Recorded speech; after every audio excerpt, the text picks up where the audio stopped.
Halo Sobat Pujungan, jumpa lagi di channel Pujungan. Di video gua kali ini, gua akan membahas mengenai cerita yang misteri ya. Misteri apa horor sih? Sama kayaknya ya. Kayaknya horor deh. Horor ya. Cerita horor dari pengalaman ini.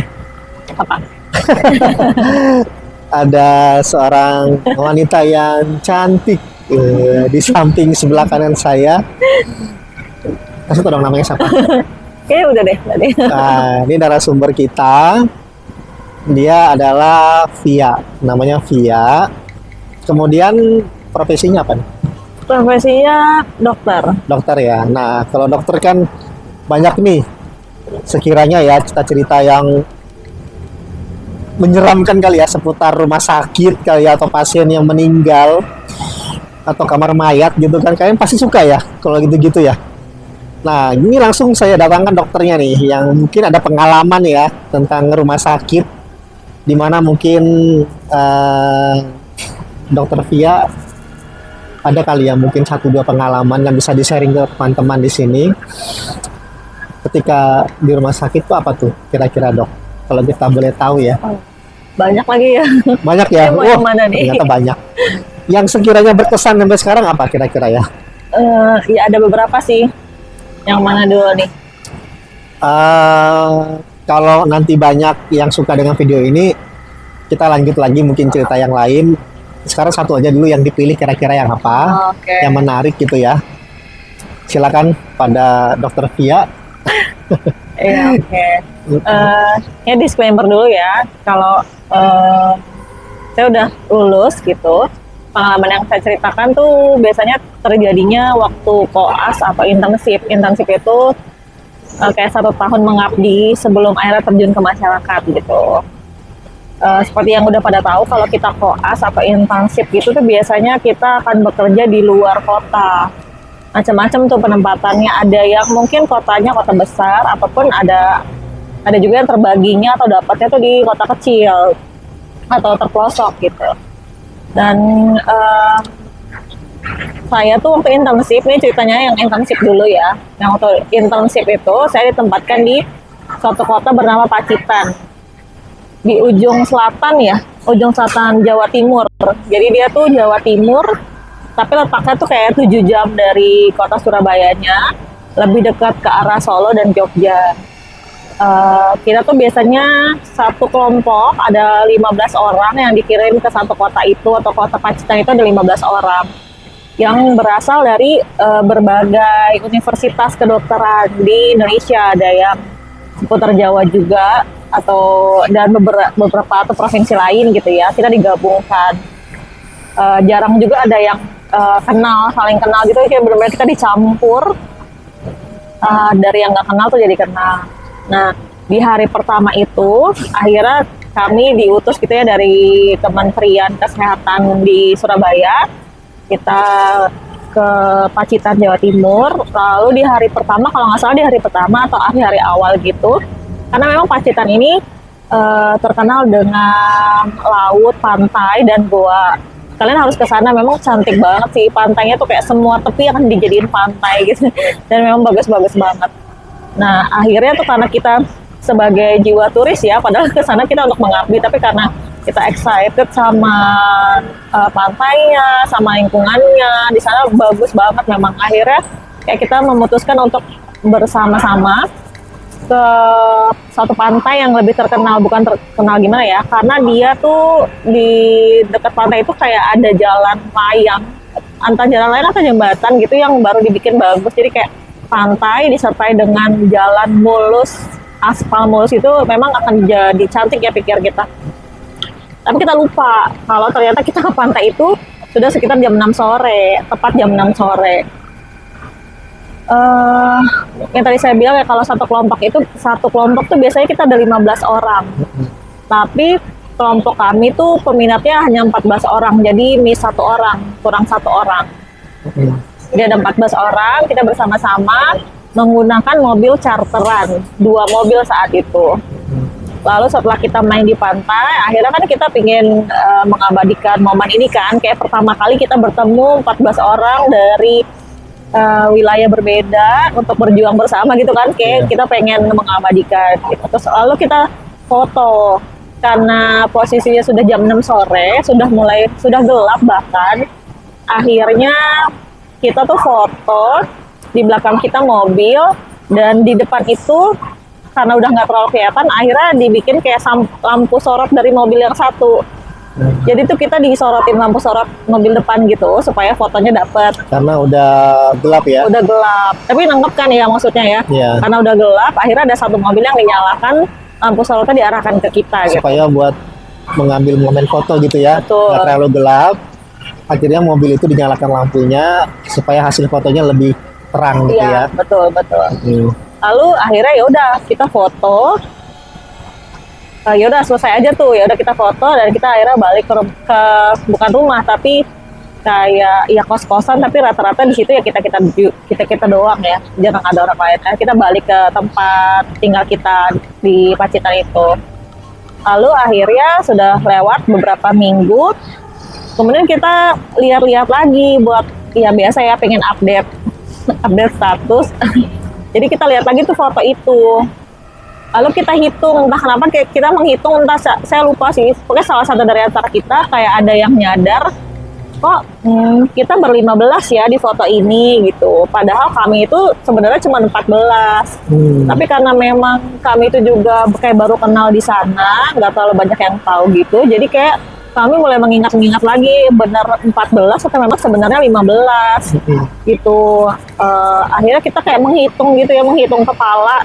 Karena kan itu kan ramean gitu, nggak semuanya dapat badan kan. Kayak kita menghitung kepala, kok ada 15, kok kayaknya kita 14, sampai kayak kita lihat lagi tuh surat keputusan atau surat perintah kita di sana tuh kayak memang bener 14. Tapi kenapa kita ulang, kita sampai kayak minta bantuan orang, kayak coba deh hitung deh, ini 14 sampai 15 gitu. Saking kita tuh takut miss aja gitu. Jadi kayak tetap semua orang yang kita suruh hitung tuh tetap 15. Jadi bukan kita yang salah hitung, tapi benar-benar 15.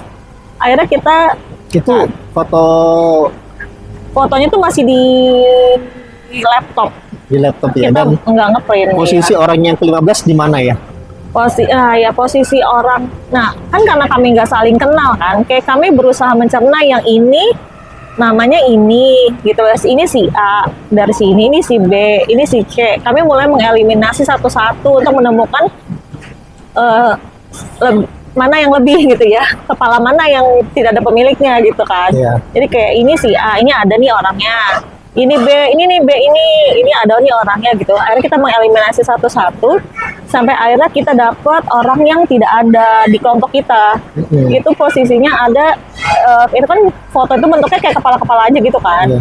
Nah, satu kepala perempuan, sudah agak tua, rambutnya karena disorot lampu gitu, jadi kayak memang agak abu-abu, Kayak tua gitu ya. kayak nenek-nenek tua gitu, dan itu persis ada di atas bahu saya. Oh gitu.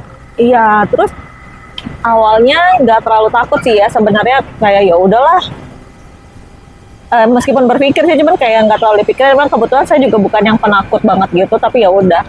Akhirnya tapi karena penasaran ini siapa, karena kita nggak merasa waktu kita foto tuh ada orang lain gitu, jadi kayak akhirnya foto ini tuh disebar ke 2 anggota kelompok itu untuk ditanyakan kepada orang yang mereka kenal, yang bisa baca atau bisa lihat gitu. Jadi ada 2 orang teman kami itu punya kenalan, entah saudara atau apa gitu, yang mereka bilang punya kemampuan untuk melihat. Akhirnya foto itu disebar ke 2 orang pintar ya, kita bilangnya orang pintar aja kali ya, kayak disebar ke 2 orang pintar itu.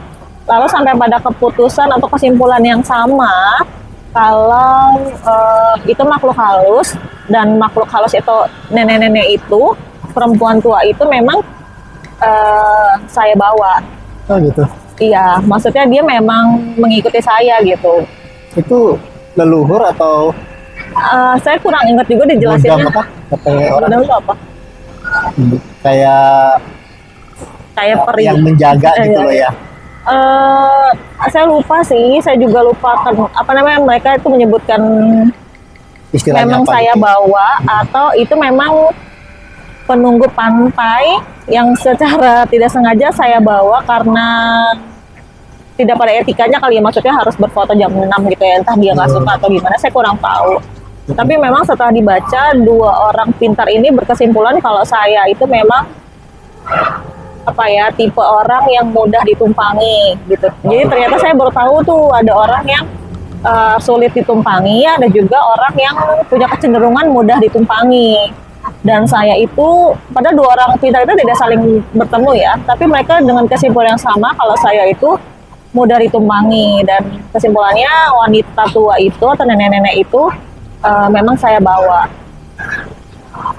Itu. Terus setelah mengalami kejadian gitu, apa ada hal-hal yang rasa ganjil gitu ketika di rumah atau ketika sedang melakukan kegiatan apa gitu? Apa ada yang ganjil gitu? Apa biasa aja, hanya di foto itu aja dia muncul, tapi di kehidupan berikutnya tidak terasa apa-apa atau berpengaruh sesuatu gitu? Sebenarnya kalau kita nggak perhatiin sih sebenarnya saya nggak rasa ada apa-apa ya. Cuman kan kita nggak bisa bohong ya, waktu ada dua orang pintar kemudian menyatakan pernyataan yang sama, akhirnya kan saya juga agak kepikiran tuh.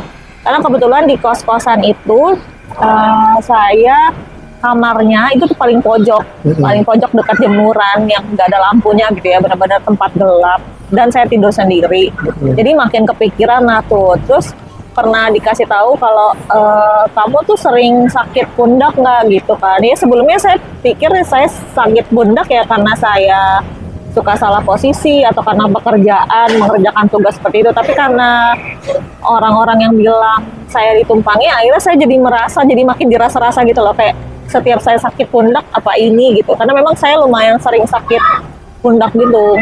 Jadi kayak ini sakit pundaknya yang dulu selalu saya anggap karena ya pekerjaan atau posisi yang tidak baik. Sekarang jadi kepikiran apakah karena ditumpangi gitu. Tapi sebenarnya selebihnya nggak ada apa-apa. Apakah ada penampakan gitu yang terjadi? Ada mungkin dia lewat atau dalam mimpi, atau mungkin ada hal-hal ganjil gitu yang terjadi di dalam ruangan saat istirahat, tidur, atau gimana saat bekerja gitu? Apa hanya pundak aja yang pegel gitu?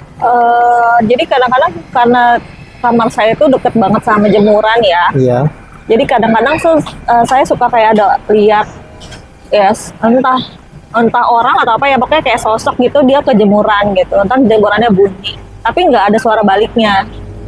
Sosoknya Gitu. yang dilihat apa? Perempuan apa? Nggak jelas sih, Nggak jelas memang ya. nggak jelas. Cuman kayak karena sekelibat gitu ya. sekelibat gitu, ya saya sih nganggapnya orang aja. Tapi memang kadang-kadang suka bingung karena dia pergi ke arah jemuran namun nggak kembali gitu loh. Nggak, kalau orang kan ya setelah dia menjemur dan yang lain-lain dia bakal ada bayangan baliknya lagi kan.